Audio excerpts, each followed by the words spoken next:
നാട്ടിൽ മൊത്തം പുകയാണ്. പുക? നമ്മളെ ഈ പഞ്ചവടി മാലിന്യ പ്ലാന്റ് ഉണ്ടല്ലോ, അവിടെ കുറെ മാലിന്യം മറ്റേ പ്ലാസ്റ്റിക് മാലിന്യം കൂട്ടിയിട്ടില്ലേ, അതിന് തീ പിടിച്ച്.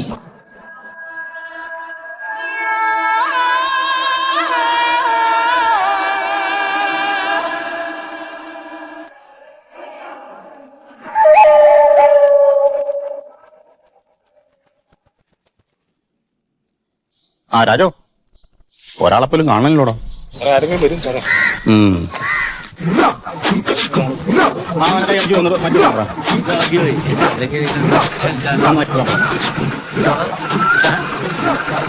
ഞാൻ പറയാം.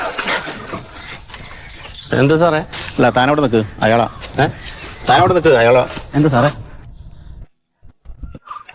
ലൈസൻസ് ഉണ്ടോ? ഉണ്ട് സാറേ. ഒന്ന് കാണിച്ചു കൊടുത്താൽ ലൈസൻസ് ഉണ്ട്. ഈ കള്ളു കുടിച്ചിട്ടുണ്ടോ മോനെ? കള്ളു കുടിച്ചിട്ടുണ്ടല്ലോടാ നീ? ഇല്ല സാറേ, കുടിച്ചിട്ടില്ല. അവന്റെ ഫേസ് കണ്ടിട്ട് കള്ളു കുടിച്ചോളാം, കണ്ണൊക്കെ ചുമന്നിരിക്കണേ. അത് എന്റെ മുടി അങ്ങനെ ഇരിക്കുന്ന ആള് മര്യാദക്കാരനാ. അല്ല, നിന്റെ ലൈസൻസ് എടുക്ക്. എല്ലാം ഉണ്ട് സാറേ. ഞാനൊരു അത്യാവശ്യത്തിന് പോണായിരുന്നു, അപ്പൊ അവനൊന്നും ആക്കി തരാൻ പറഞ്ഞിട്ട് എന്റെ കൂടെ വന്നാണ് സഹായിക്കാൻ വേണ്ടിട്ട്. ആള് കുഴപ്പമൊന്നുമില്ല. എല്ലാം ഉണ്ട്, ലൈസൻസ് എല്ലാം കൊണ്ടുവന്നു.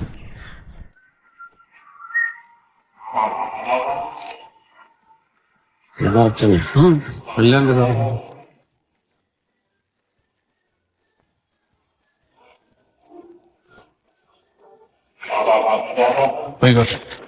താനവിടെ നിൽക്കോ.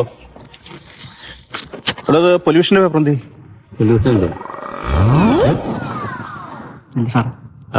അത് നിസ്സാര കേസല്ലേ സാറേ, 100 രൂപയുടെ കേസല്ലേ ഉള്ളൂ. ഇവിടെ പൊല്യൂഷൻ എടുക്കാനായിട്ട് 100 രൂപ മതി. അത് എടുത്തില്ലെങ്കിൽ 2000 രൂപ അടക്കണം ഫൈൻ. സാറേ, അവനൊരു വെറുതെ നിൽക്കുന്നിടത്ത് എന്നെ സഹായിക്കാൻ വേണ്ടിട്ട് വന്നതാണ്. അവരുടെ അടുത്ത് 2000 രൂപയൊന്നും ഇല്ല. ഇവിടെ 2000 രൂപ ഇല്ലെങ്കിൽ പറ്റില്ല. വണ്ടി മാറ്റി വെച്ചോളാനല്ലേ പറഞ്ഞത്. നാണൂല്ലേ സാറിന്? 2000 രൂപ പാവപ്പെട്ടവരോട് പിരിച്ച് സർക്കാരിന് കൊടുക്കാൻ. ഒരാഴ്ച ഇവിടെ മാലിന്യം കത്തി വിഷപ്പുക വന്നിട്ട് ആളുകൾക്ക് ശ്വസിക്കാൻ പറ്റാതെ ചുമച്ചും കുരച്ചും ചാകണ്. അതിനൊന്നും ആക്ഷൻ ഇല്ല. തെണ്ടി തിന്നാൻ പാടില്ലേ നിങ്ങൾക്ക്? നിങ്ങൾക്ക് പറ്റുമെങ്കിൽ ഈ യൂണിഫോമിൽ പോയി മുള്ളിയിട്ടെങ്കിലും അത് കിടത്താൻ നോക്ക്. 2000 രൂപ പിരിക്കാൻ നടക്കുന്നത് പൊല്യൂഷന്റെ പേരിൽ. മനസ്സില്ല ഞങ്ങൾക്ക് അടക്കാൻ. എന്താ ചെയ്യാൻ പറ്റുന്നതെന്ന് വെച്ചാൽ ചെയ്തോ. വണ്ടി എടുക്കാം, പൊല്യൂഷൻ ഉണ്ടാക്കാൻ നടക്കുന്നു.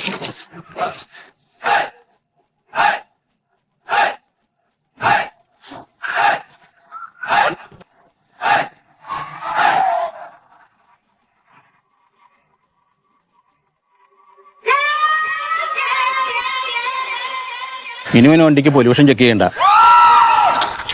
നമസ്കാരം. ഫിഷ് ടി വി അവതരിപ്പിക്കുന്ന ഏറ്റുമുട്ടൽ എന്ന പ്രോഗ്രാമിലേക്ക് ഏവർക്കും സ്വാഗതം. ഏറ്റുമുട്ടൽ ഇന്ന് ചർച്ച ചെയ്യപ്പെടുന്ന അതിഭീകരമായ പാരിസ്ഥിതിക പ്രശ്നങ്ങളുണ്ടാക്കിയ പഞ്ചവടിയിലെ പ്ലാന്റിലുണ്ടായ അതിഭീകരമായ ആരോഗ്യ പ്രശ്നമുണ്ടാക്കിയ വിഷയത്തെക്കുറിച്ച് ചർച്ച ചെയ്യുന്നതിന് വേണ്ടിയിട്ടാണ്. ഒരുപക്ഷെ നമുക്ക് ഇന്നത്തെ ഈ ചർച്ചയിൽ ആധികാരികമായി സംസാരിക്കുന്നതിന് വേണ്ടി നമ്മുടെ ഭരണപക്ഷത്തിന്റെ പ്രതിനിധിയായി സത്യശീലൻ നമ്മളോടൊപ്പം ചേരുകയാണ്. പ്രതിപക്ഷത്തിന്റെ പ്രതിനിധിയായി നമ്മുടെ ശീതളൻ നമ്മളോടൊപ്പം ചേരുന്നു. പ്രമുഖ പരിസ്ഥിതി പ്രവർത്തക മണ്ടോദരി ചേരുകയാണ്. അത് നമുക്ക് ഭരണപക്ഷത്തിന് പ്രതിനിധിയായിട്ടുള്ള സത്യശീലൻ സാറിനോട് തന്നെ ചോദിക്കാം. ഈ അടുത്ത കാലത്തൊന്നും ഉണ്ടാകാത്ത വലിയൊരു ദുരന്തമാണ് ഈ പഞ്ചവടിയിൽ സംഭവിച്ചിരിക്കുന്നത്. ഈ ഒരു ദുരന്തത്തെ കുറിച്ച് താങ്കൾ എങ്ങനെ പ്രതികരിക്കുന്നു? പഞ്ചവടിയിലെ ഈ മാലിന്യ പ്രശ്നം ഒരു സുപ്രഭാതത്തിൽ ഉണ്ടായതല്ല.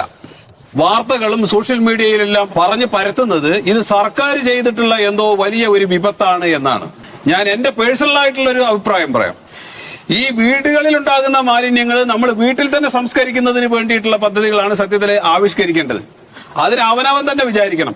ഇത് വർഷങ്ങളായിട്ട് കുന്നുകൂടി കിടക്കുന്ന ഈ കൂമ്പാരമാണ്, മാലിന്യമാണ്. ഇതിന് സർക്കാർ സത്യം പറഞ്ഞാൽ ഉത്തരവാദിയല്ല എന്നാണ് എന്റെ പേഴ്സണൽ ആയിട്ടുള്ള അഭിപ്രായം. പക്ഷെ എല്ലാവരും സർക്കാരിനെ അധിക്ഷേപിക്കാൻ വേണ്ടിയിട്ട് ഈ പ്രശ്നത്തെ ബോധപൂർവം വലിച്ചടക്കുകയാണ് എന്നാണ് എന്റെ ഒപ്പീനിയൻ. പ്രതിപക്ഷത്തിന് പ്രതിനിധി എന്ന രീതിയിൽ ശീതളൻ എങ്ങനെ പ്രതികരിക്കുന്നു? ഇത് എന്തൊരു വിഡ്ഢിത്താണ് ഈ എഴുന്നള്ളിക്കുന്നത്? എനിക്ക് മനസ്സിലാവുന്നില്ല അത്. കാരണം ഇത് വേസ്റ്റ് എന്ന് പറയുന്നത് ഏതാനും ചില വീടുകളിലുള്ള ബാക്കി വരുന്ന പച്ചക്കറിയോ ചോറോ കറിയല്ല. ഇവിടെ ആശുപത്രികളിൽ നിന്ന് വരുന്ന നമുക്ക് ഒരിക്കലും നിർമ്മാർജ്ജനം ചെയ്യാൻ പറ്റാത്ത വിധം ഉള്ള വേസ്റ്റുകൾ, അതുപോലെ മറ്റു സ്ഥാപനങ്ങളിൽ നിന്ന് വരുന്ന വേസ്റ്റുകൾ, നശിച്ചു പോകാത്ത തരം വസ്തുക്കളാണ് ശരിക്കും വേസ്റ്റ് എന്ന് പറയപ്പെടുന്ന സാധനങ്ങൾ. അപ്പോൾ ഇത്തരത്തിലുള്ള സംഗതികൾ നിർമ്മാർജ്ജനം ചെയ്യാനായിട്ട് എല്ലാ വർഷവും കൃത്യമായിട്ടൊരു ഫണ്ട് സർക്കാരിന് കിട്ടുന്നുണ്ട്.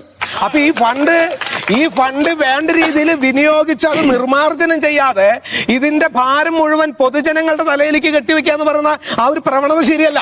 വളരെ തെറ്റായിട്ടുള്ള രീതിയാണ്. തീർച്ചയായിട്ടും ഒരുപാട് ആരോഗ്യ പ്രശ്നങ്ങൾ ഈ ഒരു ദുരന്തത്തെ തുടർന്നുണ്ടായിട്ടുണ്ട്. പരിസ്ഥിതി പ്രവർത്തക എന്ന രീതിയിൽ മണ്ടോദരിക്ക് എന്താണ് ഇതിനെക്കുറിച്ച് പറയാനുള്ളത്? ഇതേക്കുറിച്ച് ഒരു ചർച്ച ഇവിടെ നടക്കുമ്പോ ഞാൻ വിചാരിക്കുകയായിരുന്നു എത്ര ലാഘവത്തോടു കൂടിയാണ് ഭരണപക്ഷവും പ്രതിപക്ഷവും ഇതിനെ കാണുന്നതെന്നുള്ളത്. ഇവരെ സംബന്ധിച്ച് രാഷ്ട്രീയ പ്രവർത്തകർ എന്ന രീതിയിൽ ഇവർക്ക് തമ്മിൽ യുദ്ധം ചെയ്യണം. അതിനു വേണ്ടിയിട്ടുള്ള ഒരു കാര്യമായിട്ടാണ് ഇതിനെ എടുത്തിരിക്കുന്നത്. അല്ലാതെ ഇതിനൊരു പരിഹാരം കാണാൻ ഇവര് ശ്രമിക്കുന്നില്ല, ഏറ്റെടുക്കുന്നില്ല ആര് പറഞ്ഞു? സർക്കാരിന് ഉത്തരവാദിത്തമില്ല എന്ന് പറയുന്നത് എവിടത്തെ ന്യായമാണ്? സർക്കാരിന് ഉത്തരവാദിത്തം ഉണ്ടല്ലോ. സർക്കാരിന് ഉത്തരവാദിത്തമുണ്ട്. സർക്കാരിന് ഉത്തരവാദിത്തമുണ്ട്. സർക്കാരിന് അതിൽ ഇടപെടുകയും ചെയ്തിട്ടുണ്ട്. പക്ഷേ സാർ ഒരു കാര്യം മനസ്സിലാക്കണം. അല്ലല്ല, സാർ ഒരു കാര്യം മനസ്സിലാക്കണം. 10-12 ദിവസമായിട്ട് ഈ പുക ശ്വസിക്കുന്നവന്റെ അവസ്ഥ എന്താണെന്ന് നിങ്ങൾക്ക് അറിയാമോ? ഇതുകൊണ്ടുണ്ടാകുന്ന രോഗങ്ങൾ എന്തൊക്കെയാണെന്ന് നമുക്ക് പോലും പ്രെഡിക്റ്റ് ചെയ്യാൻ പറ്റാത്ത അവസ്ഥയിലേക്കാണ് സംഗതികൾ മാറിക്കൊണ്ടിരിക്കുന്നത്. ഈ പുക കൊണ്ട് ഓസോൺ പാളിക്ക് വരെ സുഷിരങ്ങൾ ഉണ്ടായി, അതിൽ നിന്നും അൾട്രാവയലറ്റ് രശ്മികൾ വന്ന് നമുക്ക് സ്കിൻ ക്യാൻസറുകൾ വരെ ഉണ്ടാവാനുള്ള സാധ്യതയുണ്ട്.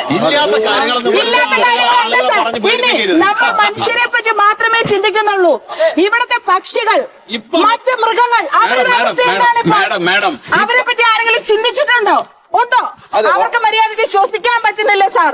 ഇവിടുത്തെ ഗർഭിണികൾ, കുഞ്ഞുങ്ങൾ പുറത്തിറങ്ങാൻ പറ്റുന്നില്ല, വാതിലടച്ച് അകത്തിരിക്കുകയാണ്. അകത്തിരുന്നിട്ട് അവർക്ക് രോഗങ്ങളില്ലാത്ത അവസ്ഥയുണ്ടോ? അതില്ല.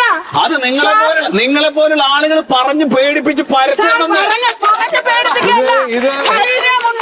ധൈര്യമുണ്ടെങ്കിൽ അത്തരം വീടുകളിൽ ചെന്ന് നിങ്ങൾ കാണൂ.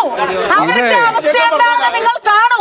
ഈ മാലിന്യങ്ങൾ ഇത് ഇത്തരത്തിലുള്ള എന്തെങ്കിലും സംഭവങ്ങൾ പറഞ്ഞിട്ട് മുട്ടുന്യായങ്ങൾ പറഞ്ഞ അണികളെ കൊണ്ട് കൈയടിപ്പിക്കുന്ന ഒരു രീതിയല്ല വേണ്ടത്. ഇത് ശരിക്കും പറഞ്ഞു കഴിഞ്ഞാൽ ഇത് നിർമ്മാർജ്ജനം ചെയ്യാനുള്ള പദ്ധതികൾ ഇവിടെ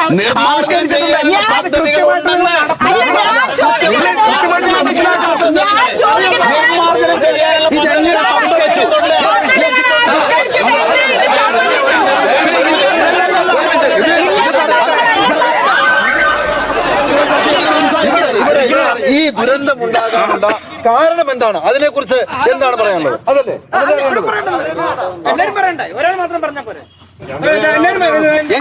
ഞാൻ ചോദിക്കുന്നത്, ഈ മാറി മാറി വരുന്ന സർക്കാരുകൾ ഇവിടെയുണ്ട്, എന്തുകൊണ്ട് മാലിന്യ നിർമ്മാർജ്ജനത്തിനുള്ള പദ്ധതി ഇത്ര വർഷമായിട്ട് നിങ്ങൾക്ക് നടപ്പാക്കാൻ സാധിച്ചില്ല? ഈ മാലിന്യങ്ങൾ അവിടെ കൂട്ടിയിട്ട് കത്തിക്കാനായിരുന്നെങ്കിൽ നിങ്ങൾ എടുത്തോണ്ട് പോകേണ്ട കാര്യമില്ലല്ലോ. അതെ, ഈ ഭരണപക്ഷത്തിന്റെ നേതാവ് സത്യശീലൻ പറഞ്ഞതിനോട് എനിക്ക് യോജിപ്പില്ല. അദ്ദേഹം പറഞ്ഞത് സ്വന്തം അസംബന്ധമാണ്. കാരണം അദ്ദേഹം എന്താ പറഞ്ഞത്, നമ്മുടെ വീട്ടിലുള്ള വേസ്റ്റും മാലിന്യങ്ങളും നമ്മൾ തന്നെ സംസ്കരിക്കണം എന്നാണ് പറഞ്ഞത്.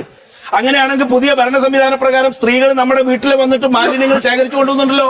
അതിന് 50 രൂപ ഓരോ വീട്ടിൽ നിന്ന് ഞങ്ങൾ കൊടുക്കണ്ടല്ലോ. എന്തിനാണ് ആ സംവിധാനം? ഈ കൊണ്ടുപോകുന്ന മാലിന്യങ്ങൾ മുഴുവൻ ഇവിടെ കൊണ്ടുപോയി കൂട്ടിയിട്ടിട്ടല്ലേ ഈ അപകടം ഉണ്ടായത്. അവിടെ എവിടെ നിങ്ങളുടെ ഈ മാലിന്യ സംസ്കരണ പ്ലാൻ എവിടെ? അതാണ് ഈ സംവിധാനം വേണ്ടതാണോ പറയണത്? ഈ സംവിധാനം ഉണ്ടെങ്കിൽ ആ സംവിധാനം ചെയ്തെങ്കിൽ അതിനനുസരിച്ച് നശിപ്പിക്കാൻ കഴിയണം. അല്ലെ, ഒരു കാര്യം പറയാനുണ്ട്. നിങ്ങളിപ്പോ ഈ പ്രതിപക്ഷവും ഭരണപക്ഷവും കൂടി തമ്മിൽ ചെളിവാരി എറിഞ്ഞിട്ട് കാര്യമില്ല. ഇതിപ്പം ജനങ്ങളുടെ കുറ്റമെന്നാണ് ഭരണപക്ഷത്തെ നേതാവ് പറഞ്ഞു വെക്കുന്നത്. ഇതിപ്പോ നമ്മുടെ നാട്ടിൽ ഉണ്ടായേക്കുന്നത് മനുഷ്യനിർമ്മിതമായ ഒരു ദുരന്തമാണിത്. ഇത് ഭരണപക്ഷവും പ്രതിപക്ഷവും എല്ലാവരും ഇതിന് ഉത്തരവാദിയാണ്. വീടുകളിൽ നിന്ന് ശേഖരിക്കുന്ന മാലിന്യം കൊണ്ടുപോയി കുമിഞ്ഞുകൂട്ടി അവിടെ തീയിട്ട് വിഷപ്പുക വരുത്തി ജനങ്ങളെ ശ്വാസം മുട്ടിച്ച് കൊന്നുകൊണ്ട് ഉദ്യോഗസ്ഥരും രാഷ്ട്രീയക്കാരും കരാറുകാരും കൂടി കമ്മീഷൻ അടിച്ചുകൊണ്ട് ജനങ്ങളെ ശ്വാസം മുട്ടിച്ച് കൊല വിളിക്കാൻ വേണ്ടിയിട്ടുള്ള ഒരു പദ്ധതിയായിട്ടാണ് എനിക്കിതിൽ പറയാനുള്ളത്. ഒരു കാര്യം പറയാൻ ഇവിടെ വെള്ളപ്പൊക്കം വന്നു, ഞങ്ങൾ അതിജീവിച്ചു. സുനാമി വന്നു, അതിജീവിച്ചു. ഇത് രണ്ടും വെള്ളം. കൊറോണ വന്നു, കൊറോണ അതിജീവിച്ചു കഴിഞ്ഞു. ഇതൊരു പുക, അത് മൂക്കിലേക്കിട്ട് അങ്ങോട്ട് വിടും. ഇതിൽ ഞങ്ങൾ അതിജീവിക്കും. ഞങ്ങൾ അതിജീവനത്തിന്റെ പാർട്ടിയാണ്.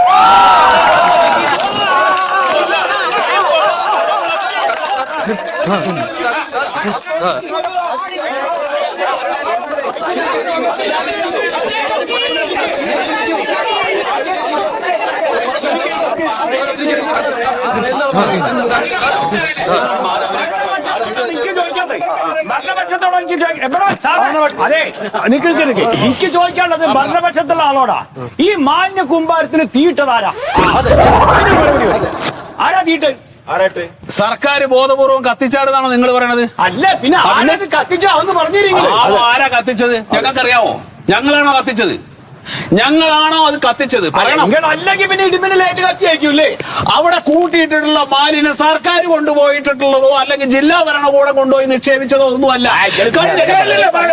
കഴിഞ്ഞ സർക്കാരിന്റെ കാലം മുതലുള്ള മാലിന്യം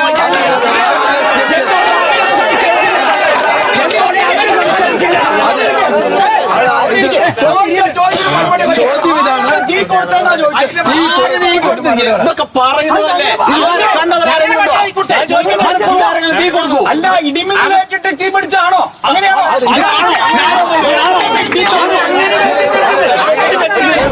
അങ്ങനെ പറയരുത്.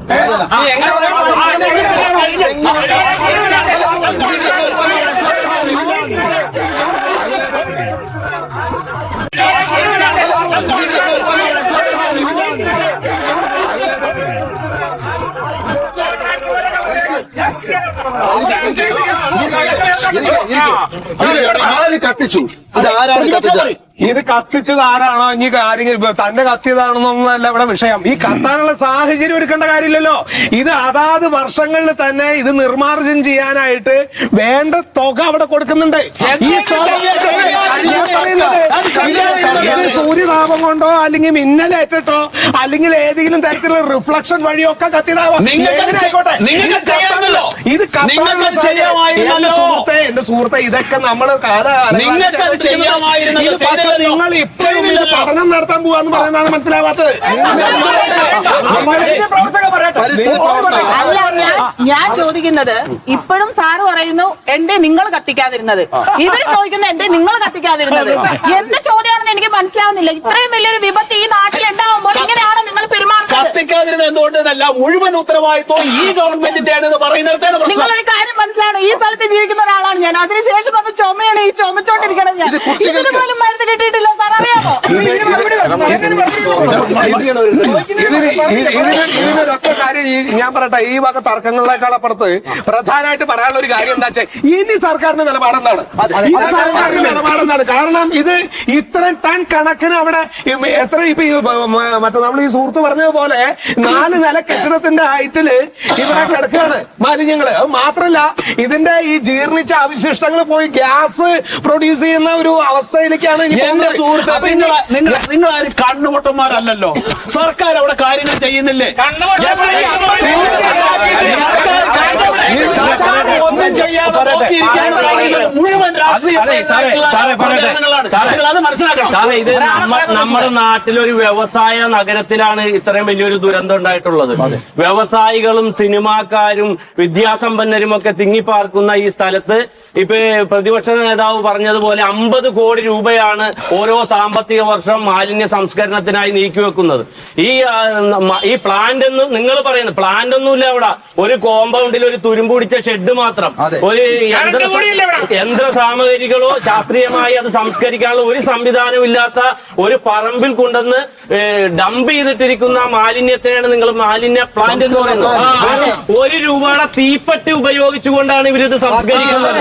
പെട്രോൾ ഒഴിച്ച് തീപ്പെട്ടി വരച്ച് സംരക്ഷിക്കുന്ന നിങ്ങൾ സംസ്കരിക്കുന്ന സിസ്റ്റമാണോ നിങ്ങൾ നടപ്പാക്കിയിട്ടുള്ളത്? വലിയൊരു ഫണ്ട് ഇതിനു വേണ്ടി ഉണ്ടായിട്ട് നിസ്സാരമായിട്ട് ഇത് കത്തിച്ചു കളഞ്ഞു എന്നാണ് പറയുന്നത്. ഞാൻ പറഞ്ഞു വന്ന അതന്നെയാണ്, ഇതെല്ലാം ഈ സർക്കാർ ചെയ്തതാണ് എന്ന് വരുത്തി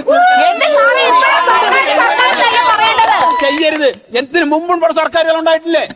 അതിനു മുമ്പ് സർക്കാരുകൾ ഉണ്ടായിട്ടില്ലേ? അതിനു മുമ്പ് വേറെ പാർട്ടികൾ ഉണ്ടായിരുന്നില്ലേ? ഇപ്പൊ ഈ പറഞ്ഞ ഈ 50 കോടി എന്താ നിങ്ങൾ കാട്ടിയ അത് പറയും. സർക്കാരിന്റെ കാലത്തും 50 കോടി രൂപ ചെലവാക്കിയിട്ടില്ലേ? ആ കാശ് എന്താ ചെയ്ത്? നിങ്ങളുടെ ഭരണത്തിലുണ്ടായ വീഴ്ച നിങ്ങൾ പറയും. സുഹൃത്തെ, ഇടയ്ക്കിടയ്ക്ക് ഇവിടെയാണ് ചോദ്യം. ഇതുപോലെ ഒരു ദുരന്തം 3 വർഷം മുമ്പ് ഇത് സംഭവിക്കുകയുണ്ടായി.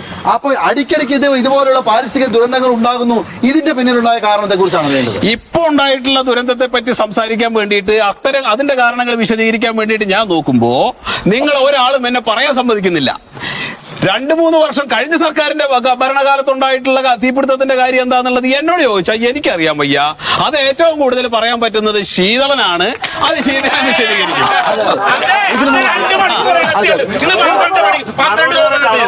ഇത് ഈ ഉത്തരം മുട്ടുമ്പോ കൊഞ്ഞലം കാട്ടാന്ന് പറയും. നമ്മള് ഒരു വിഷയത്തെ കുറിച്ച് സംസാരിക്കുമ്പോ ആ വിഷയം ട്വിസ്റ്റ് ചെയ്ത് വേറൊരു വാർത്തയാക്കി മാറ്റുന്ന ആ രീതി ഇവിടെ നടപ്പിലാക്കുക. ഇത് കൃത്യമായിട്ട് ഇപ്പൊ ഉണ്ടായിട്ടുള്ള ഈ തീപിടുത്തത്തിനെ കുറിച്ചുള്ള ചർച്ചയാണ് ഇവിടെ നടക്കുന്നത്. ആ ചർച്ച അതിന് എന്ത് പോംവഴി കാണാൻ പറ്റുന്നതാണ് സർക്കാരിനോട് പറയേണ്ടത്. അല്ലെങ്കിൽ ഇതിന് ചുക്കാൻ പിടിക്കുന്ന ആളുകൾ ആരാണെങ്കിൽ അവരതിന് ഉത്തരവാദിത്തപ്പെട്ടവരാണ്. അവരത് പറയണം. 12 ദിവസമായി സ്കൂളിൽ പോയിട്ട് ഇതൊന്നും നമ്മൾ മനഃപൂർവ്വം ഉണ്ടാക്കിയിട്ടുള്ളതല്ലോ. മനഃപൂർവ്വം ഉണ്ടാക്കിയിട്ടുള്ള ദുരന്തമല്ല. എനിക്കും ചില കാര്യങ്ങളൊക്കെ പറയണം. എന്റെ പൊന്നു സാറേ, ഈ പുകയും പടലും ഒക്കെ കൊണ്ടുണ്ടല്ലോ എനിക്ക് എന്റെ ഫാമിലിക്ക് ഇവിടെ ജീവിക്കാൻ പറ്റാത്ത അവസ്ഥ. നിങ്ങൾക്ക് മാത്രമല്ലെന്ന് ഒരുപാട് ആളുകൾക്കുണ്ട്. എന്റെ പൊന്നു സാറെ പറയുന്നേക്ക്. സാർ 4-5 സെന്റ് ഫസ്റ്റ് ഈ കേരളത്തിന് വെളിയിൽ തന്ന ഞങ്ങൾ ഫാമിലിയായിട്ട് അവിടെ പോയി താമസിച്ചോളാം. ഇത് ഏക്കേണ്ട ആവശ്യമില്ലല്ലോ സാറേ. മടുത്ത് അതുകൊണ്ട് അമ്മായിക്ക് മൈക്ക് അവിടെ കൊടുക്കും, അങ്ങോട്ട് കൊടുക്കും. ഇതിന് പരിഹാരമുണ്ട്. നല്ല പരിഹാരമുണ്ട്. ഒരു പരിഹാരം ഇല്ല ഇവിടെ. ഈ സത്യമാഷ് പറഞ്ഞ കാര്യം കൃത്യമായി ചെയ്താൽ മതി. ആദ്യം പറഞ്ഞില്ലേ, അതന്നെ ഇതിന്റെ പരിഹാരം.